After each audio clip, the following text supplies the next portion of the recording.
Hi, in this video, let us look at an example of how money issues affect a person's mind by analyzing a natal chart. From childhood till the age of 17, the person may intensely feel money constraints, limitations set by parents and family roles.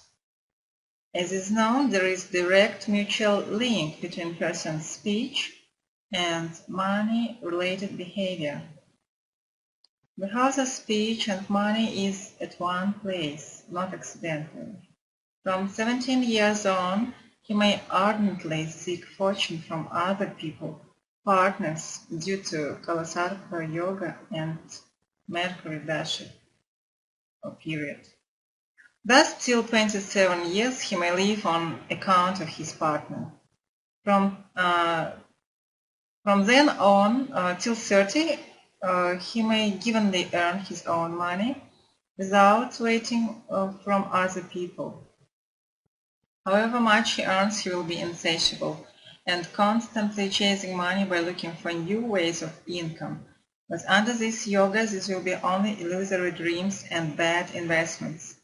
Money will come, however, the person is unable to retain money, unable to save due to Rahu influence on the second house. The reason may be himself or his family. From 30 to 33, he may have good career opportunities along with good pay in Jupiter Dasha. Jupiter gives the sense of contentment. In Jupiter under Venus influence, he may feel creative. From 33 to 37 in Ketu Dasha, money issue is as well important. Importance is one reason and the mirror side of why a person is concerned about it. But this time lack of money is not illusory but real, as in Ketu we feel real situations evoking experience of moksha, or letting go. And its position shows that issue of death, farewell, illness, children's issues will be through which this true insufficiency will be experienced truly.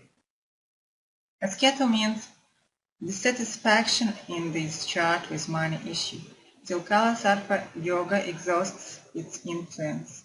Also psychologically, the mentality of badly wanting money precedes the material event of lack of money.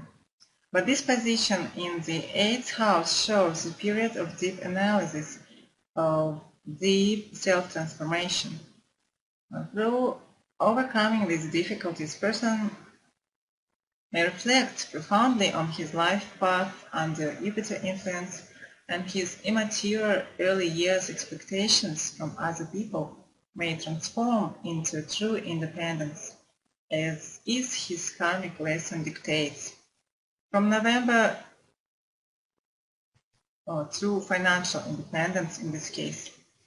From November 2014 till nearly December 2015, he has good income in Ketu Rahu period, but he may feel the same sense of insatiability due to Rahu energy and seeking for new ways of income and bad investments and bad expenses. However, if by this time, due to his Mercury in Digbala and strong 5th house, he will be in self-development program, he may realize that this is only the energy of Rahu that gives him that feeling, and that the aspect in Saturn will anyway put limits on income in this period, and this is the attribute of his chart as well. Period, unless we have good transit Saturn, which is rare, on average 1 to 9 years. He will realize that the period will be ambitious in terms of money, but only his senses may feel in such a way. This is an example of how your mind, your ego, may make you think that what you see is what really is. This is the work of Rahu. But if by this age of 38 the person has not been self-developing, he will do all attempts chasing more money, high level incomes, but all this in the end will be in vain. As even in case of good transits of planets on the other side of income expense aspect, With this wrong philosophy, he may not be able to save his income, to retain due to extravagant demands of him or his family.